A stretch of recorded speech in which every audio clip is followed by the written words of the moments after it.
Hello, Just Too Good here. Today we're taking a look at the LEGO Avengers Speeder Bike Attack, which has 3 minifigures, 226 pieces, and retails for $20 in the United States. The Thor minifigure of the set is new and exclusive for that torso design alone. Other than that, it reuses an existing face print. It is nice to get this hair color for Thor, though, because we usually just get the yellow.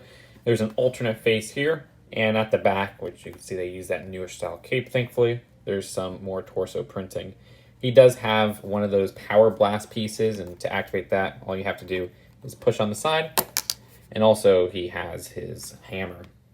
And the Black Panther minifigure has an exclusive torso and face print to the set. And it's the first time we're seeing this top cloth attachment used on a Black Panther minifigure. And he has no back facial printing, but does have some back torso printing. The AIM Soldier minifigure is a new design for 2020 with that torso and face printing. Also getting this breathing apparatus in that color might be exclusive to this set.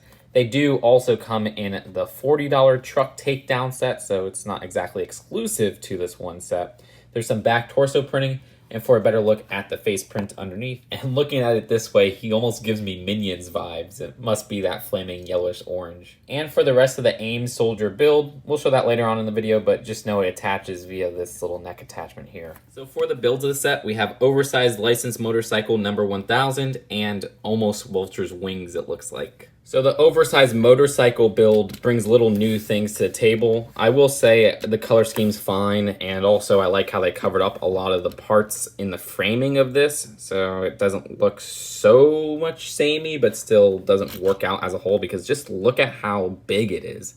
Look at Black Panther and how he can't even hold on to the handles at the side. He has to kind of slide into this minifigure part, which does have the divider piece that keeps him in place. Other than that, though, stickers right there, 2 of them, and some newer pieces. If you're familiar with these types of pieces that were introduced in the Batman 2018 sets where they come in a little bag, well, they have a new type of that has these little, I guess, coupling parts at the end right here. And you'll see more of that with the AIM Soldier build, but we'll get to that next. As this stands, though, there's a stud shooter at the side, which can be moved up and down. Also one on the opposite side as well. For some reason, they use the version that has the mini ball joint cup at the end. Not sure why. Also, these parts at the end near the new wheel piece, which I do remember from one of the new Spider-Man sets, do have a sticker on them. But that is it for this motorcycle build. Let's take a look at the next. And the build for the AIM Soldier is what I would call overdone. There's just a lot of details, and it kind of makes it look very messy. And this design is very derivative of, say, the Vulture's wings or Firefly's wings from that one DC superhero set. It does use some of those new pieces. You can see with these little razors at the end here, which are a pretty interesting piece that have like a pole attachment, and also a stud in the middle, as well as these blaster pieces. And I'm curious to see how people use these in different mocks and minifigure customs, which do have another pole attachment at the end, as well as this attachment, which you can see how that works with a stud and 2 pole attachments. And then the last of the new pieces used here are these tri-tip kind of pole attachment pieces. I love how just awful I am at naming these pieces. I don't know the specific names, but take my word on it. Okay, regardless, I got carried away with all those new pieces here. There are these 2 ball joints so that you can get movement out of each individual wing. At the end of the wings, there's the stud shooters, and those use the older pack of pieces there, which I was talking about earlier. Each of them are the identical build. The only thing different about this left wing is that there's that stickered 1x2 of the AIM logo. These little razor parts do adjust up and down, and you could spin them around as well. And at the back, those parts do make for some nice turbines, and there's not too much else to show with the build here. Again, pretty messy. But there are 2 more builds, and that are these little containers of chemical waste, I would imagine. And the point of these is that actually this hook here can be attached to the top handle, and the AIM Soldier can be in flight mode and have these 2 containers held up just by the hook there and drop them wherever to contaminate the city. But that's it for the build of this set. Let's take a look at the packaging and then the final verdict. The box uses that classic $20 box size. It's interesting to see this side artwork here, which is all like comic based.